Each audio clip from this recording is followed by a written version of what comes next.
ବେଷଣ କରି ଆମମାନଙ୍କର ଦାସକୁ ମେଣ୍ଟେଇବେ।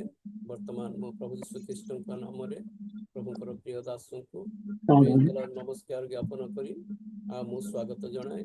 ସେ ଅନ୍ୟୁଟ କରି ଆମମାନଙ୍କୁ ଯେଉଁ ବାକ୍ୟ ଆଣିଛନ୍ତି ତାହା ପରିବେଷଣ କରିବେ। ନମସ୍କାର ଭାଇ।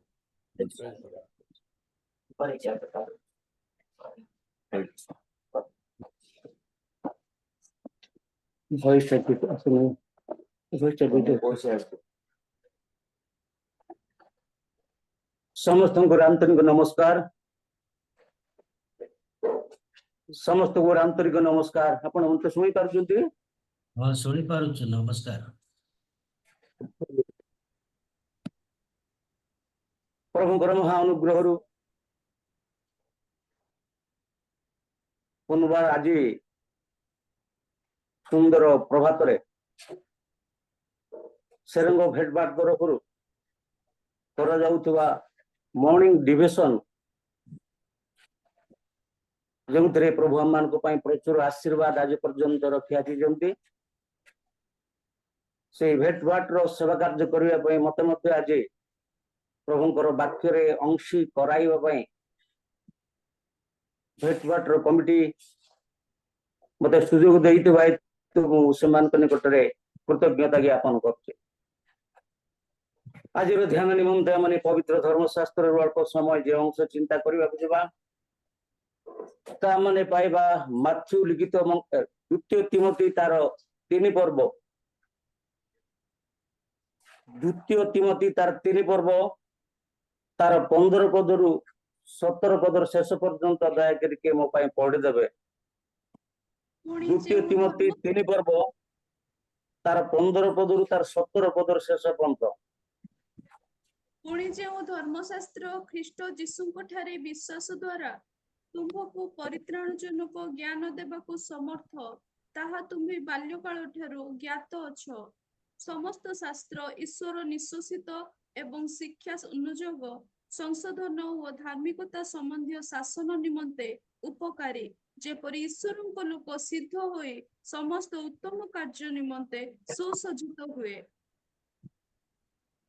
ପ୍ରଭୁ ତାଙ୍କର ପଢିତ ଶାସ୍ତ୍ର ବାକ୍ୟରେ ଏବଂ ଶ୍ରବଣ ମାନଙ୍କୁ ଆଶୀର୍ବାଦ କରନ୍ତୁ।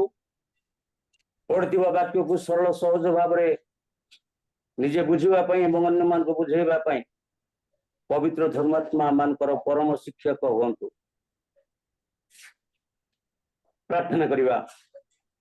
ବାକ୍ୟରେ ବି ସ୍ୱର୍ଗସ୍ଥ ପବିତ୍ର ପିତା, ତୁମେ ଆଦ୍ୟରେ ବାକ୍ୟ ଥିଲ ଏବଂ ସେଇ ବାକ୍ୟ ଦେବନ୍ତୁ ଆମମାନଙ୍କର ପରିତ୍ରାଣ ସାଧନ କଲ।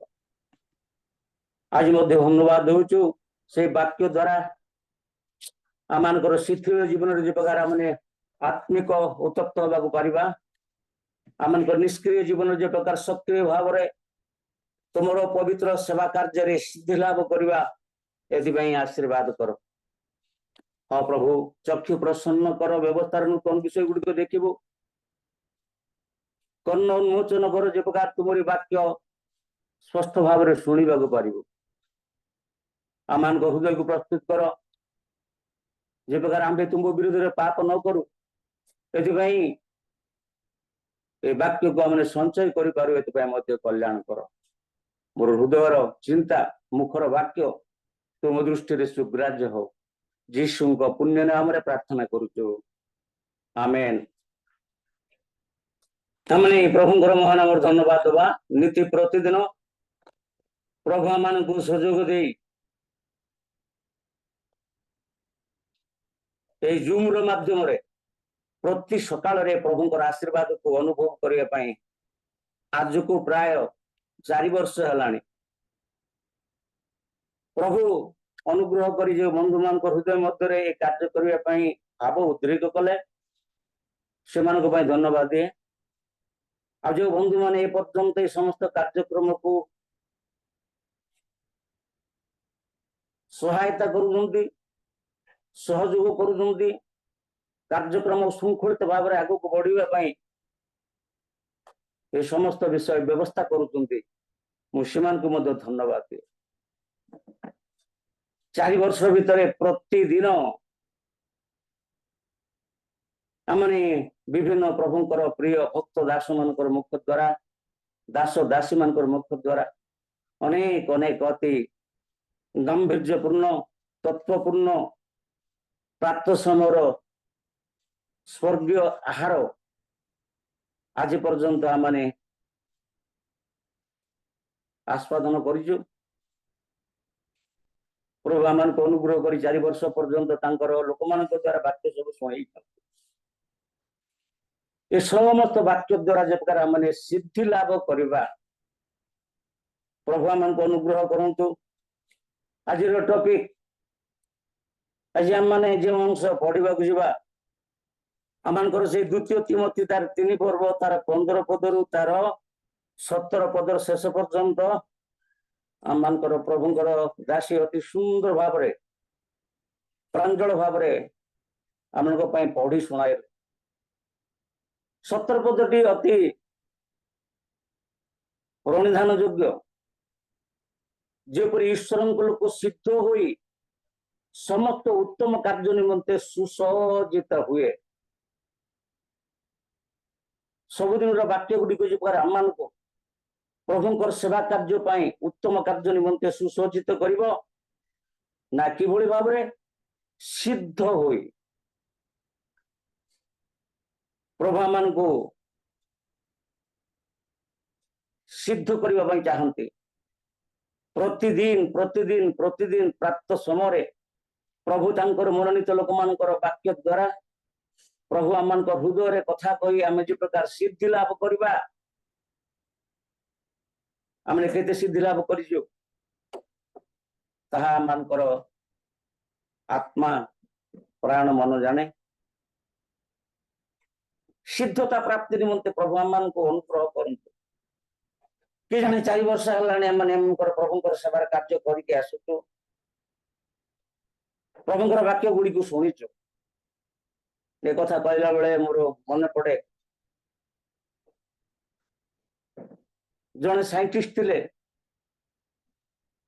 ସେ ବିଭିନ୍ନ ୟୁନିଭର୍ସିଟି କି ଯାଇକି ପ୍ରଭୁଙ୍କର ଯେଭଳି ଆମେ ସବୁଦିନ ସକାଳେ ବାକ୍ୟ ଶୁଣୁଛୁ, ସେ ମଧ୍ୟ ତାର କାର୍ଯ୍ୟରେ ସେ ବିଶ୍ୱସ୍ତ ଭାବରେ ତାର ଲେସନ ଦେଉଥିଲେ। ତାର ପାଠ୍ୟକ୍ରମ ଯାହା ସେ ସଦର ୟୁନିଭର୍ସିଟି ଗୁଡିକ କଲେଜ ଗୁଡିକ ଯାଇକି ସେ ଦେଉଥିଲେ।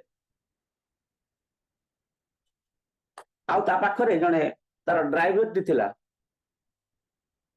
ସେ ଡ୍ରାଇଭର 4 ବର୍ଷ ହେଲାଣି ତା ପଛରେ ପଛରେ ଯାଇକି ସବୁ କ୍ଲାସରେ ବସୁଥିଲା। ଆଉ ଦିନେ ଯେତେବେଳେ ସେ କ୍ଲାସକୁ ଯାଉଥିଲେ, ବାଟରେ ତାର ସାରଙ୍କୁ ଅର୍ଥାତ୍ ତାର ସାଇଣ୍ଟିଷ୍ଟକୁ ପଚାରିଲେ, ଆଜ୍ଞା ଆପଣ କେତେ ଦରମା ପାଆନ୍ତି? ସେ କହିଲେ, ମୁଁ 1,20,000 ଟଙ୍କା ଦରମା ପାଏ। ଡ୍ରାଇଭରଟି କହିଲେ, ଆଜ୍ଞା ଆପଣ କେବଳ ଘଣ୍ଟାଟି ପାଠ ପଢେଇକିରି 1,20,000 ଟଙ୍କା ନେଉଛନ୍ତି, କିନ୍ତୁ ମୁଁ ଆପଣଙ୍କ ପାଇଁ କେତେ ଗଳି କନ୍ଦି କେତେ ଉତ୍ଥାନ ପତନରେ ଗାଡି ଚଲେଇକିରି ମୁଁ ପ୍ରାୟ 8 ଘଣ୍ଟା ଆପଣଙ୍କ ପାଇଁ ମୁଁ ପରିଶ୍ରମ କରେ, ତଥାପି ଆପଣ ମତେ କେବଳ 8,000 ଦଉଛନ୍ତି। ସାଇଣ୍ଟିଷ୍ଟ କହିଲେ ଯେ ଆମେ ଯୋଉ ପାଠ ପଢିଛୁ, ଆମ ପାଇଁ ଆମର ବାପା ମା ଯେତେ ପରିଶ୍ରମ କରି ଖର୍ଚ୍ଚ କରିଛନ୍ତି, ଆଉ ସେଥିପାଇଁ ଆମେ 1,20,000 ପାଉଛୁ, ଆଉ ତୁ ତୋର ପରିଶ୍ରମର କାର୍ଯ୍ୟ ଅନୁଯାୟୀ ତୁମେ 8,000 ପାଉଛୁ। ଡ୍ରାଇଭର କହିଲେ, ଆଜ୍ଞା ଆପଣ କଣ ପଢଉଛନ୍ତି? 8 ବର୍ଷ ହେଲାଣି, 4 ବର୍ଷ ହେଲାଣି ମୁଁ ଆପଣଙ୍କ ପ୍ରତ୍ୟେକ କ୍ଲାସରେ ଯୋଗ ଦେଇକିରି ଆପଣଙ୍କର ସବୁ ପାଠକୁ ମନେ ରଖିଛି। ଆପଣ ଯାହା ପଢେଇ ପାରିବେ, ମୁଁ ଡ୍ରାଇଭର ହେଲି, ମୁଁ ତାହା ପଢେଇ ପାରିବି। ତାପରେ ସେ ଡ୍ରାଇଭର କହିଲେ, ଆଜ୍ଞା ଆଜି ଯୋଉ କ୍ଲାସ କରିବାକୁ ଯିବା, ଆପଣଙ୍କ ଡ୍ରେସ ମତେ ଦିଅନ୍ତୁ, ଆପଣ ମୋର ଡ୍ରେସ ପିନ୍ଧନ୍ତୁ, ଆପଣ କ୍ଲାସରେ ବସନ୍ତୁ, ମୁଁ କେମିତି ପଢଉଛି ଆପଣ ଦେଖିବେ। 4 ବର୍ଷ ହେଲାଣି ମୁଁ ପଢି ପଢି ପଢି ପଢି ଆପଣଙ୍କର ପାଠ ମନେ ରଖିଦେଇଛି। ଅବଶ୍ୟ ଏଇଟା ଗୋଟେ ଗପ ବୋଧେ। ସେମାନେ କ୍ଲାସକୁ ଗଲେ ଏବଂ ସାଇଣ୍ଟିଷ୍ଟ ଛାତ୍ରମାନଙ୍କ ସହିତ ବସିଲା ଏବଂ ଡ୍ରାଇଭର ତାକୁ ଆଗକୁ ଗଲା ଏବଂ ପିଲାମାନଙ୍କୁ ପାଠ ପଢେଇଲା। ପ୍ରକୃତରେ 4 ବର୍ଷ ଭିତରେ ଯେତେ ଗୁଡାଏ କଥା ତାଠୁ ଶୁଣିଥିଲା, क्लास रे से अति सुंदर भाव में समस्त पाठ पिला मानक पढ़ेला एवं पढ़ेला शेष रे सार जे प्रकार कहते सब क्लास रे कहते एनी डाउट जेतबे ड्राइवर टी ए कथा कहि एनी डाउट सेतबे पिला माने उठिले ए प्रकार प्रश्न गुडी को पचारले जे तार मुखस्थ करथिबा जेते पाठ ताको पागल करदेला पिला मान को से आ ठीक से उत्तर दे पारले कारण सेटा तार पाठ नथिला केवल 4 वर्ष होला केवल आसिके जहा सुनुथिले ताहा से कहि चालले किंतु एणी के ऊपर पिला मानकर प्रश्न रो उत्तर देबा पई ता पाखरे आ उत्तर शक्ति नथिला सामर्थ्य नथिला से बड़ अकल रे पडिल आउ से गुडी बुद्धि आलोचना करले मु कोन करबी एमान में अति ज्ञानर सहित बुद्धिर सहित से कहले पिला माने तुम एते वर्ष हलानी साइंस पढ़ी के आसीच तुम कौन ये छोट छोट प्रश्न उत्तर जानी पारन देखो मोर ड्राइवर आसी पछरे बसछि तुम भीतर अच्छी ताकू मु डाकिबी देखो से कि प्रकार भावे तुम प्रत्येक प्रश्न उत्तर दो पछरे के बसतिले ड्राइवर बसतिले ड्राइवर आसिले एवं प्रकृत सत्य कथा पिला मान को कहले पिला माने तुमने 4 वर्ष हेलानी मोटे पाठ पढुछ किंतु 4 वर्ष हेलानी ये ड्राइवर मो पाखरे बसिकी कि प्रकार सुंदर वाक्य सब कहते से सब कहले जहा जहा सुनितिले ता ही कहले मात्र ता तार हृदय भीतर नाही से विषय से ध्यान करिनी से विषय से अध्ययन करिनी प्रिय बंधुगण पिला माने जानि सरिले जे ड्राइवर टी केवल सुनी सुनी सुनी से एतिकी आयत्त करि पारछ तापर साइंटिस्ट मानकर प्रत्येक प्रश्न रो प्रांजल उत्तर दे पारिछ कारण साइंटिस्ट साइंस रे तांकर पाठ रे सिद्धि लाभ करथिले तरे पूर्ण शिक्षा से पाइतिले किंतु आज हम 4 वर्ष हलाने हम मानकर डिवोशन रे बसिकी हम माने केते आयत्त करि पारुछु ता सुआ पाठ न हो ता केते कंकर लोकंकर मुखरे वाक्यर केते गुच्छ न हो मात्र ताहा जे पर हमन को सिद्धि ताड़ को नब प्रभु आशीर्वाद करंतु एठी हम देखुछु जे प्रकार ईश्वर को सिद्ध होई समस्त उत्तम कार्य निमंते सुसज्जित हेबे एथि पई जूम रो लक्ष्य जेते लोक माने जूम रे बसिबे समस्त जे प्रकार सिद्धि प्राप्त हेबे जे प्रकार ईश्वर को लोक माने सिद्धि प्राप्त हेबे आपण माने देखिबे कलसी तार एक पर्व तार 28 पद 29 पद रे यदि आपण माने पढ़िबे घर को गले देखिबे सीडी कोन लिखा होची पावल कलसी मंडल को लिखिले एक पर्व 28 पद 29 पद रे जे प्रकार आंबे माने प्रत्येक लोकन को सिद्ध करी उपस्थित कराइबो सेही सकल कार्य साधन करबा को मु प्राणपण करी परिश्रम करूछि कि जने पाइले पढ़िबे कलसी 1:28-29 ताहांकु आम्हे माने प्रचार करूछु पुणी प्रत्येक लोकंकु चेतना और संपूर्ण ज्ञान सह शिक्षा देउछु जेपरि आम्हे माने प्रत्येक लोकंकु ख्रीष्टंको सहभागिता रे सिद्ध करी उपस्थापन करि पारो एही उद्देश्य रे मध्य ताहांकर जे कार्य साधक शक्ति मोठारे सबले कार्य साधन करूछि तदनुसारे मु प्राणपण रे परिश्रम करूछि प्रभु आशीर्वाद करंतु जे प्राय एठी पावलंकर हृदयर भाराक्रांत अवस्था कलसिया मानकु से कहबा पय जाउछन्ति जे प्रकार आम्बे माने प्रत्येक लोकन को सिद्ध करी ईश्वरंकर सामने उपस्थापित करबा को पारिबो एथि पय एई कार्य साधन करबा पय मु प्राणपण करी परिश्रम करूछि तांकर प्राणपण तांकर उद्यम तांकर परिश्रम लक्ष्य कौन जे प्रकार प्रत्येक लोक सिद्धि प्राप्त हेबे सिद्ध अवस्था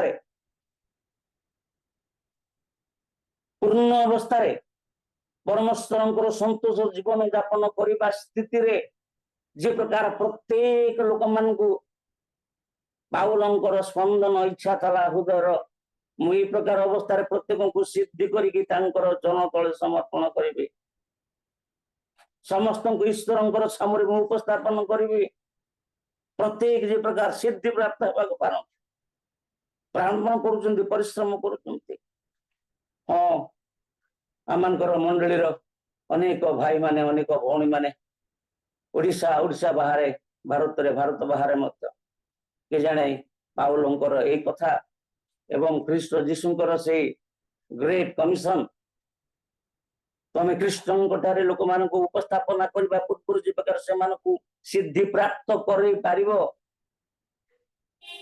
प्रभु आम आशीर्वाद करंतु से कार्य आम जूम करुचे सबुदिन वाक्य जे प्रकार मोर प्रत्येक जूम रे जड़ित होइतबा लोक मानकर हृदय को विताड़ित करिवो लोक मानकर हृदय को सिद्धिता आड़ को अग्रसर कराइबो प्रभु अनुग्रह करंतु जे प्रकार परिश्रम करुतले हाँ आपण माने जदि देखिबे फिलिपी पुस्तक तार 3 पर्वर 12 पदरे फिलिपी पुस्तक 3 पर्वर 12 पदरे सेठी पाउल निजर अनुभूति प्रकाश करजंती मु जे से समस्त प्राप्त होई अछि अबा सिद्धि लाभ करी अछि ताहा नुह किंतु मु ख्रीष्टंकर द्वारा धृत होई थिबारु ता धरिबा पई दौड़ी अछि पाउल मध्य से पर्यंत तार जीवन अनुभूति को प्रकाश करजंती सिद्धि प्राप्तर आकांक्षा सिद्धि प्राप्तर आशा सिद्धि प्राप्तर चिंता ये समस्त विषय मैंने देखु पाउलंकर जीवन रे से निजे कहते मुझे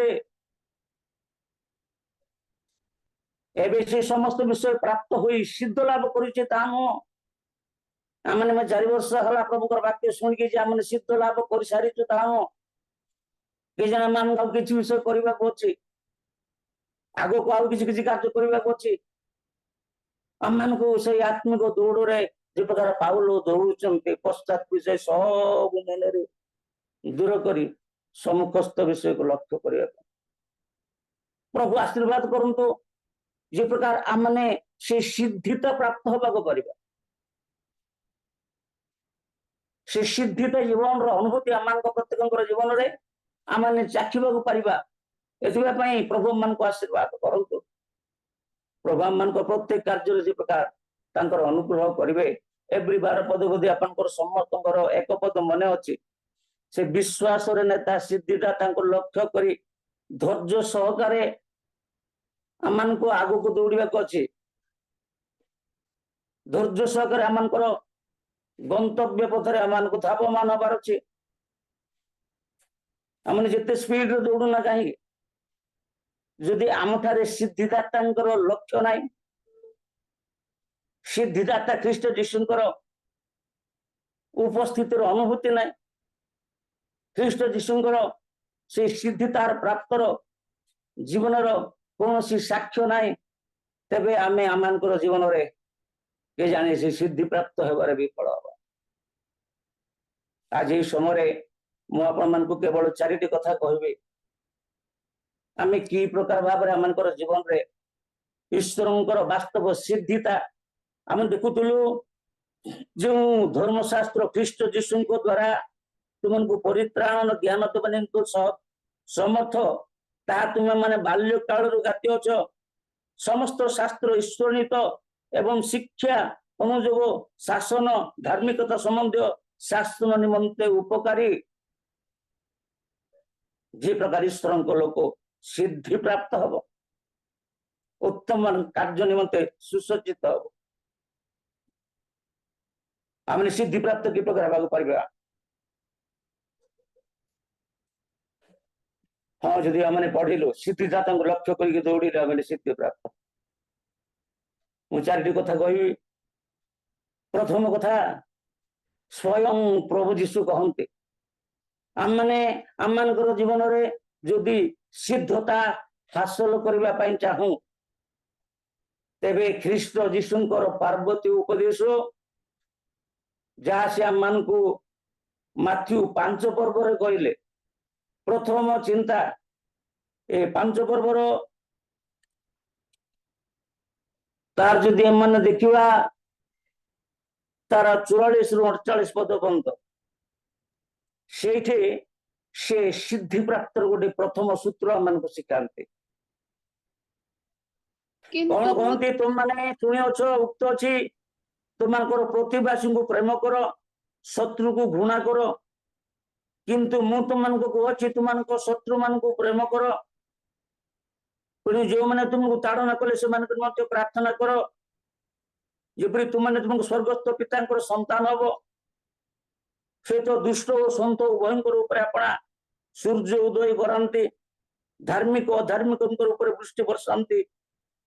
ଆଉ ଯେଉଁମାନେ ତୁମମାନଙ୍କୁ ପ୍ରେମ କରନ୍ତି ସେମାନଙ୍କୁ ପ୍ରେମ କଲେ ତୁମମାନଙ୍କର କି ପୁରସ୍କାର କର? ଏମାନେ ସୁଦ୍ଧା ତାହା କଣ କରନ୍ତି ନାହିଁ? ଆଉ ତୁମମାନେ ଯଦି କେବଳ ନିଜ ନିଜର ଭାଇମାନଙ୍କୁ ନମସ୍କାର କର ତେବେ ଅଧିକା କଣ କର? ବିଜାତି ମାନେ ସୁଦ୍ଧା ତାହା କରନ୍ତି। ଅତଏବ ସ୍ୱର୍ଗସ୍ଥ ପିତା ଯେ ପ୍ରକାର ସିଦ୍ଧ ତମମାନେ ସେ ପ୍ରକାର ସିଦ୍ଧ ହୁଅ। ଅର୍ଥାତ୍ ଶତ୍ରୁକୁ ପ୍ରେମ କଲେ ସିଦ୍ଧତା ପ୍ରାପ୍ତ ହବ। ସ୍ୱୟଂ ଈଶ୍ୱର ତାହା ହିଁ କଲେ। ଶତ୍ରୁ ମାନଙ୍କୁ ପ୍ରେମ କର, ଶତ୍ରୁ ମାନଙ୍କ ପାଇଁ ପ୍ରାର୍ଥନା କର, ତମ ଜୀବନରେ ତୁମେ ସିଦ୍ଧତା ପ୍ରାପ୍ତ ହବ। ତୁମର ସ୍ୱର୍ଗସ୍ଥ ପିତା ଯେ ପ୍ରକାର ସିଦ୍ଧ ତମମାନେ ସେ ପ୍ରକାର ସିଦ୍ଧ ହବ। ପ୍ରଭୁ ମାନଙ୍କର ଜୀବନକୁ ନିୟନ୍ତ୍ରଣ କରନ୍ତୁ।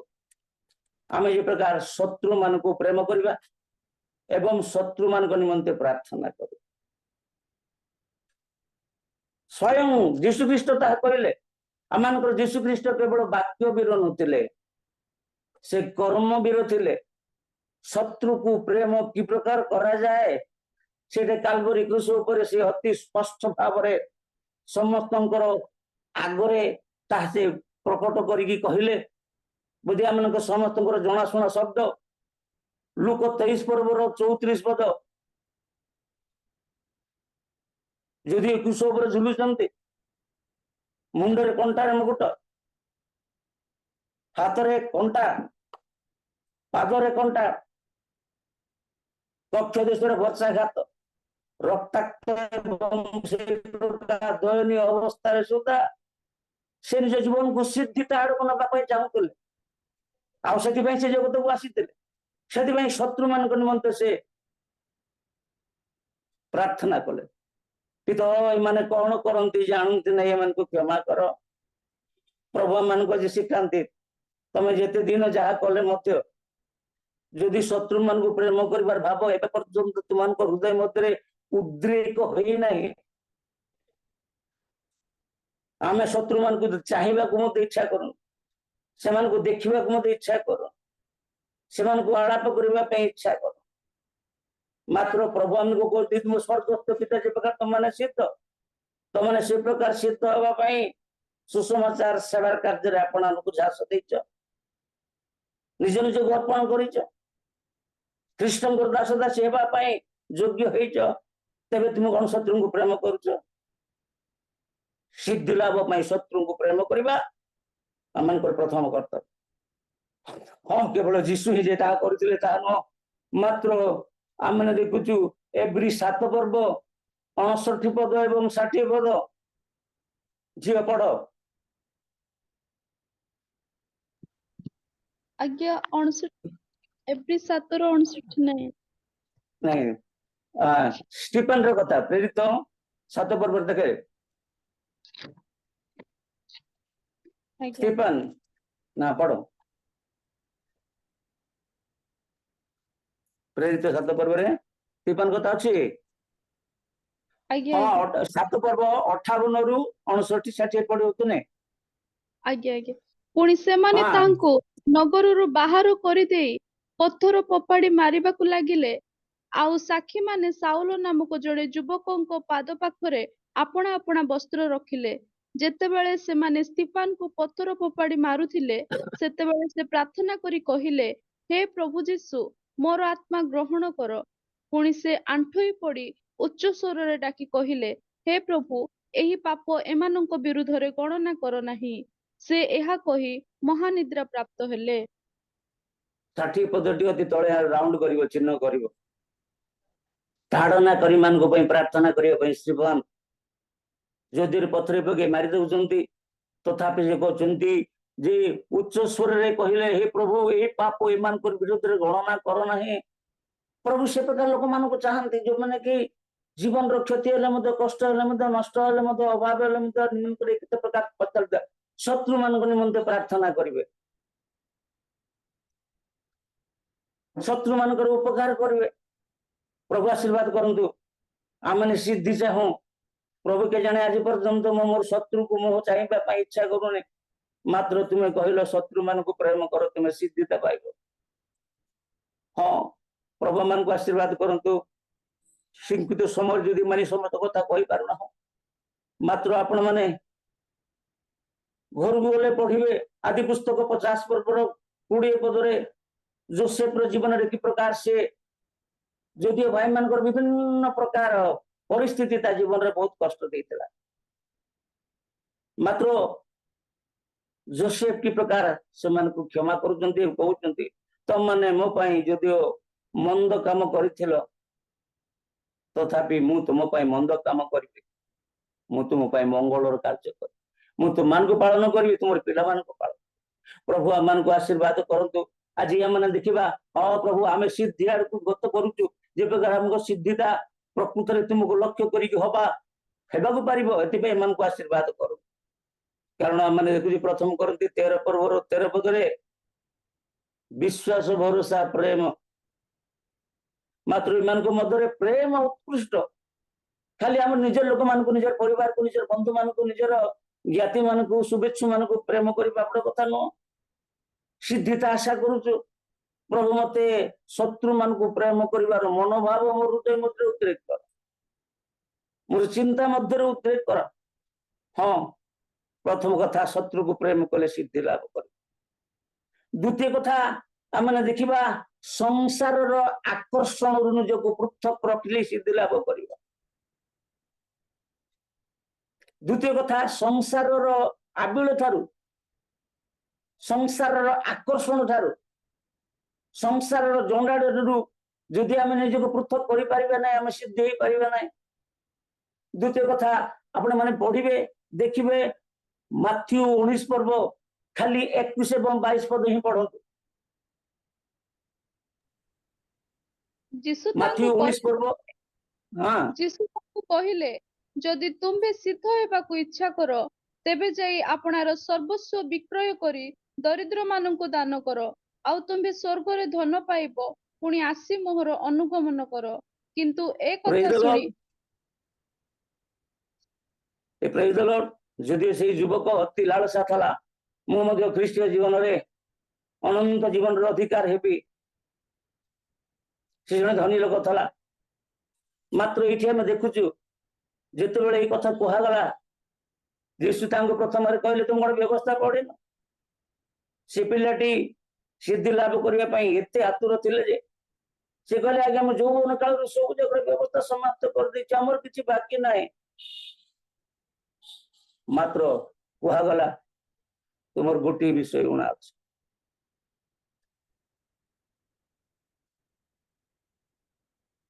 ତମର ସମ୍ପତ୍ତି ସମସ୍ତ ବିକ୍ରୟ କରି ମୋ ପଛରେ ଆସ। ସେ ଲୋକଟା ସିଦ୍ଧି ଲାଭ କରିବା ପାଇଁ ଆକାଂକ୍ଷା ଥାଇ ସମସ୍ତ ବ୍ୟବସ୍ଥା ପାଳନ କରି, ମୁଖସ୍ଥ କରି, ତାର ଜୀବନରେ ସମସ୍ତ ପ୍ରକାର ପ୍ରଚେଷ୍ଟା କରି, ଶେଷରେ ଯେତେବେଳେ ତାର ଧନ ଉପରେ କଥା ଆସିଲା, ତାର ସଂସାର ଉପରେ କଥା ଆସିଲା, ସେତେବେଳେ ତାର ଲେଖା ଅଛି ତଳେ, ତାର ମୁଖ ମଳିନ ହେଇଗଲା। ସିଦ୍ଧି ପ୍ରାପ୍ତ ହେବାର ପ୍ରତିଜ୍ଞା, ଆଶା, ଆକାଂକ୍ଷା, ଇଚ୍ଛା ସବୁ ଧୂଳିସାତ। ଆଉ ସେ ସିଦ୍ଧି ପ୍ରାପ୍ତ ହେବା ପାଇଁ ତାର କର୍ତ୍ତବ୍ୟ କରିବାରେ ସେ ପଡା। ପ୍ରଭୁ ଆମମାନଙ୍କୁ ଆଶୀର୍ବାଦ କରନ୍ତୁ, ଯେ ପ୍ରକାର ଆମେ ଆମକୁ ସିଦ୍ଧି ପ୍ରାପ୍ତ ବିଷୟରେ ଦେଖିବା। ପ୍ରଭୁ ମତେ ସଂସାର ଜଞ୍ଜାଳ ଭିତରେ ବାନ୍ଧି ଦେଇଛ, ସତେ ସେ ଜୀବଟି ସଂସାର ଭିତରେ ଜଡିତ, ବାନ୍ଧିତ ଏବଂ ତା ଜୀବନକୁ ସେଥିରେ ହଜେଇ ସାରିଥିଲା।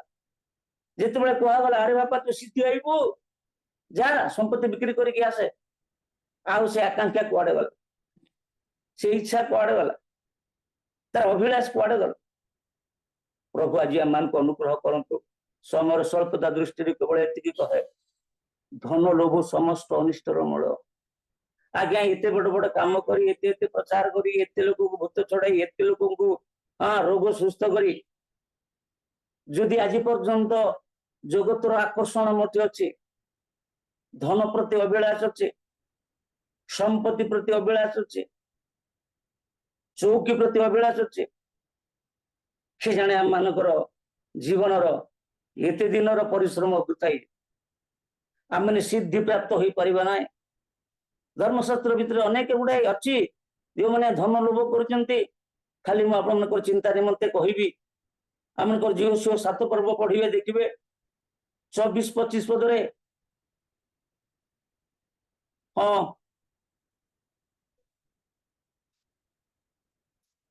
आखंड जीवन धन लोभ सकाशे कि प्रकार गोटे दुखर उपत्यका हो जाइतिला लोक मैंने पत्थर मारी मारी मारी गोटे ढिपिटी करदे से ढिपिटी नाटा था आखुर उपत्यका मत तो सिद्धि आड़ को नेबार प्रतिबंधक कर गोटे कथा किंतु तापर मध्य मोर जीवन में दुख आसो मो परिवार दुख आसो दुखर सागर दुखर पहाड़ दुखर उपत्यका प्रभु चाहते जे प्रकार आम जीवन को प्रकृत हाँ संसार प्रति मुख फेराइबा एवं आमर लक्ष्य सिद्धिदाता लक्ष्य कर आगे को जावाई जे प्रकार मोर धन मोर संपत्ति मोर प्राचुर्य मोर चौकी मोर आसन जे प्रकार मत पशुक न टाणे हाँ प्रभु आशीर्वाद करंतु आम आम जीवन में देखुचु जदि प्रकृत में सिद्धिता पाइबा पाइबा इच्छा कर दक्ष को देखा थिला संपत्ति कहले मु दरिद्र मान को दान करते अन्याय आंची 4 गुण रे फेरे दे सिद्धि प्राप्त लोक मान को पाए ग्रहण करबा तारु दान करबा उत्तम यीशु स्वयं ए कथा को प्रेरित पुस्तक रे कहले यदि 4 मंगल सुसमाचार संसार प्रति वैराग्य भाव केवल लालसा मोर सिद्धिता कि प्रकार मु पाइबी सिद्धिता कि प्रकार पाइबी मामा पढ़ी दियो प्रथम जोहन 2 पर्वर 17 पद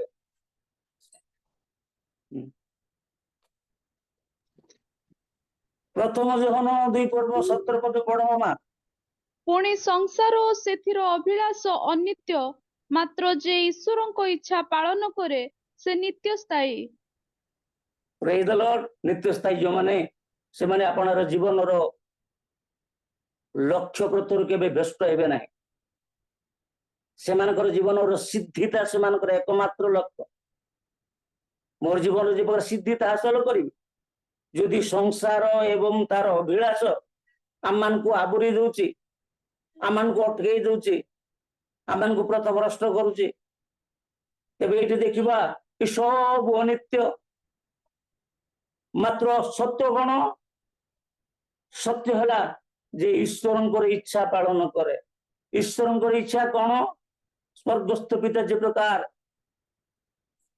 सिद्ध तुम मैंने से प्रकार सिद्ध हो प्रभु आशीर्वाद करंतु प्रथम जो कथा देखली शत्रु को प्रेम न करिया पर्यंत आम मान को जमीन में सिद्धि लाभ करबा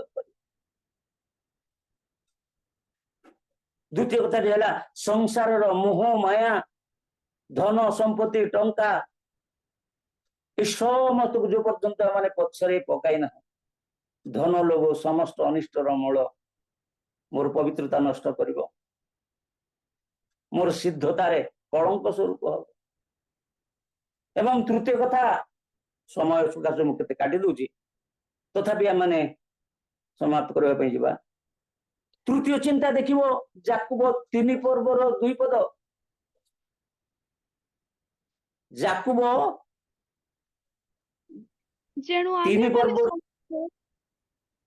जेणु आम्भे माने समस्ते अनेक विषय रे झुंटी पड़ू जदि केही वाक्य रे झुंटी न पड़े तेबे से सिद्ध पुरुष समस्त शरीर को मध्य बस रे रखिबा को समर्थ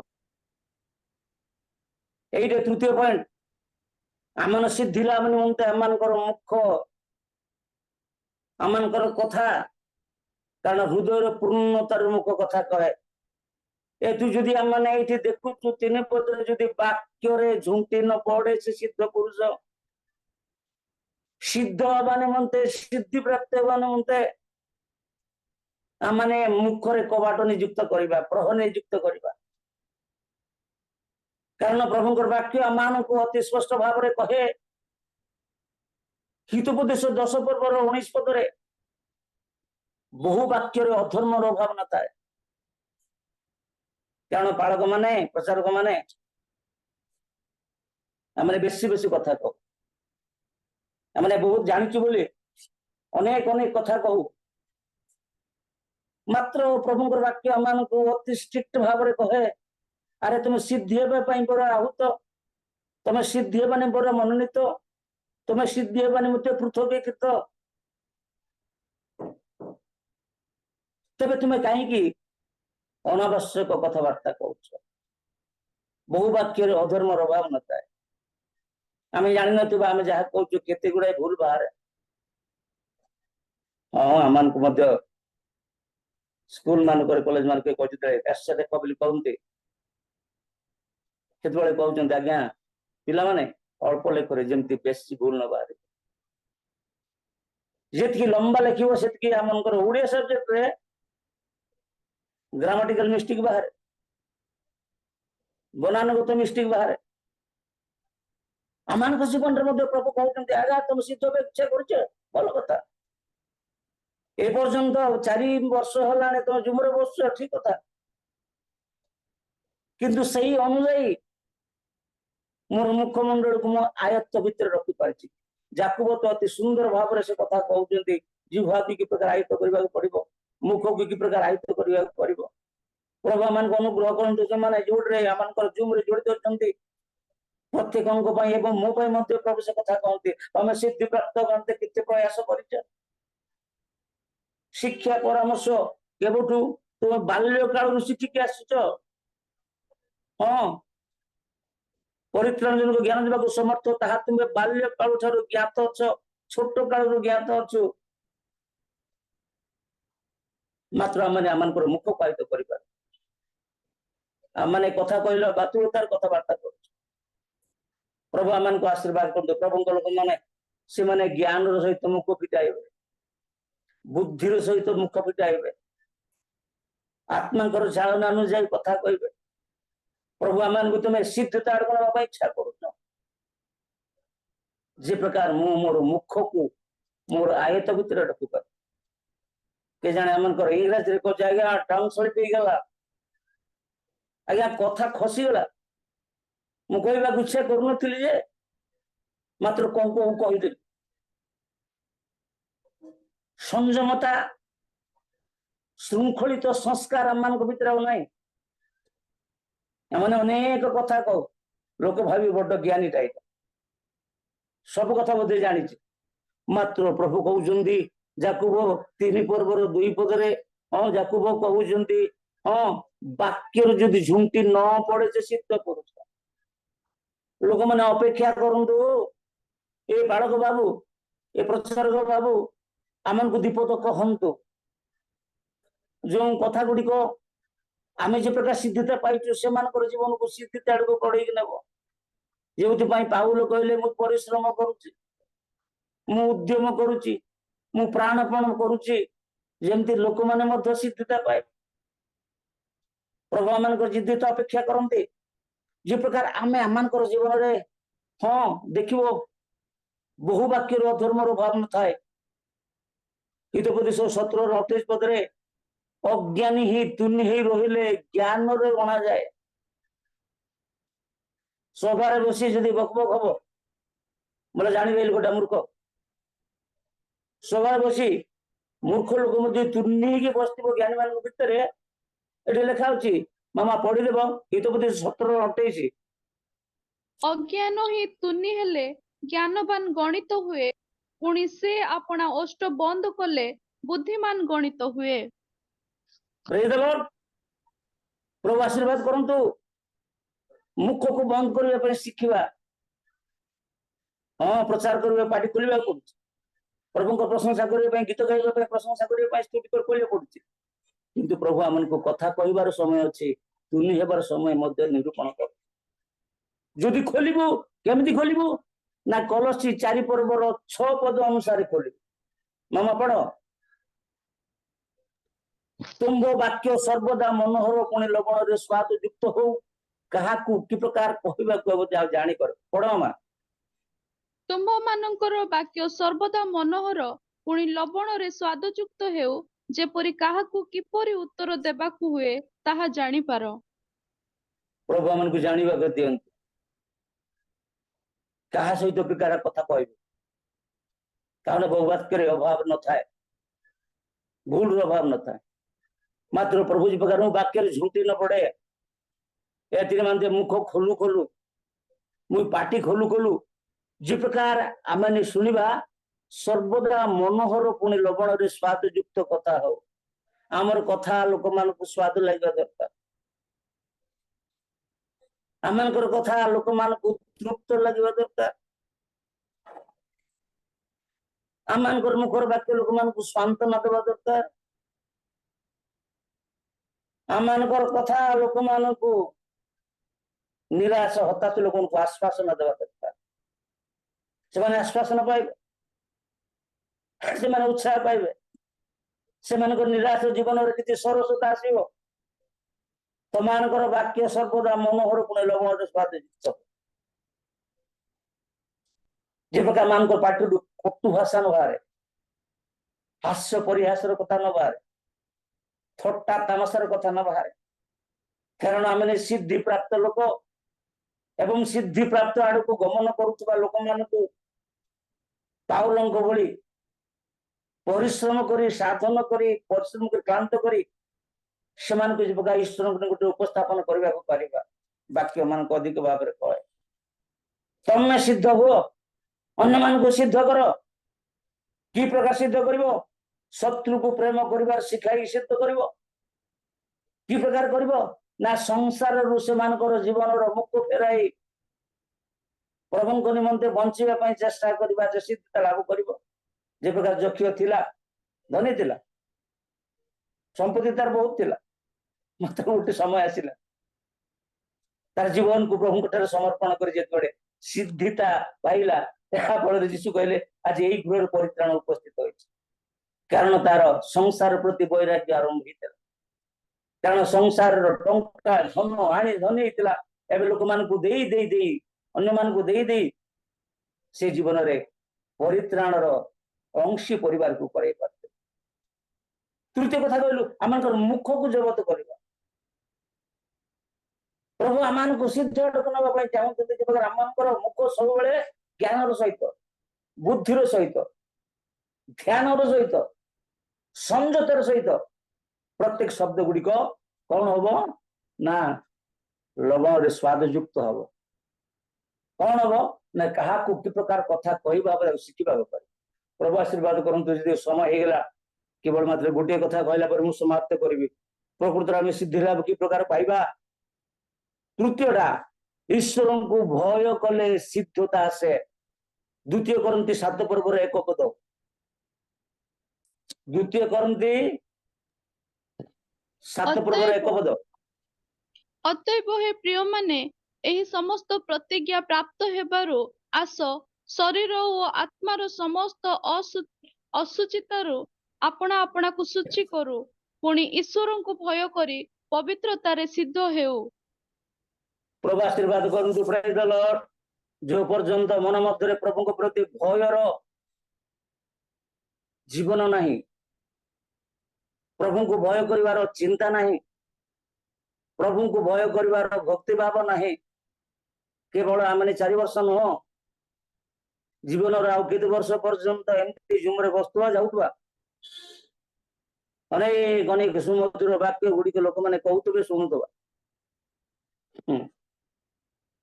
मात्र प्रभु आम हृदय चाहती प्रभु को भय कर सिद्ध हो प्रभु को भय कर सिद्ध हो यहीटा आम मान चैलेंज प्रभु को भय करवा कौन ज्ञान आरंभ सरल जीवन यापन करने प्रथम ज्ञान उद्रेक करे प्रभु प्रति भय प्रभु भय ज्ञान आरंभ कौन भाई निज जीवन को सिद्धिता आड़ को नबा आप उद्रेक करे मु कहबिनी समय हेलाने प्राय 7:15 हेलाने हम गडे प्रभु को भय करबा जो माने प्रभु को भय करिसंते से दानिएल सैद्रक मशरक हो बे दाऊद हो आउ जे हो आमन को सर्वोपरि देखिबा आइबो एक पूर्व एक पदरे देखिबे से जने सिद्ध पुरुष थिले मामा कोड एक रे एक पढ़ दे उस देशरे एक रे एक उस देशरे आयुब नामक एक व्यक्ति थिला आउ सेही मनुष्य सिद्ध वो सरल वो परमेश्वर भयकारी वो कुक्रिया त्यागी थिला मु केवल गोटी पद को नेउची सिद्ध थिला यदि आपण माने आयुबंकर पुस्तक एक रु एक पर शेष पर्यंत पढ़े जदि ता जीवन में अनेक जंजाल था अनेक अभाव था अनेक दुख था अनेक संकट था एक प्रकार की ता स्त्री मध्य ताको कहले एबे प्रभु को छाड़ी की मोर मात्र तार जीवन ए प्रकार एक सिद्धि प्राप्त जीवन से दिन कहते आम कौन सब मंगल भोग करवा आम कौन अमंगल भोग करवानी ये शब्द गुड़िक कहबार अर्थ तार भीवर अंतर भितर जो सिद्धता से भाषा द्वारा परिप्रकाश करा घर जिते प्रकार जंजाल हो घर जिते प्रकार समस्या हो और जिते प्रकार कष्ट हो हाँ क्या घर ना मात्र आम समस्त पृथ्वी जिते गुड़ा पारिवारिक जंजाल समस्या अच्छी कि जाने आयुबंकर जीवन सबुठार बड़ समस्या थे पारिवारिक जंजाल निजर शरीर ए समस्त विषय कहबार समय ना मात्र से सिद्धि प्राप्त होला एथि कौन कहला यही प्रकार शरीर मध्य मोर समस्त शरीर गुड़िक मांस गुड़िक तले झड़ी पड़े मोर अस्थि कंकाल मोर मुक्तिकर्ता को देखिए कारण मुझे सिद्धि प्राप्त लोक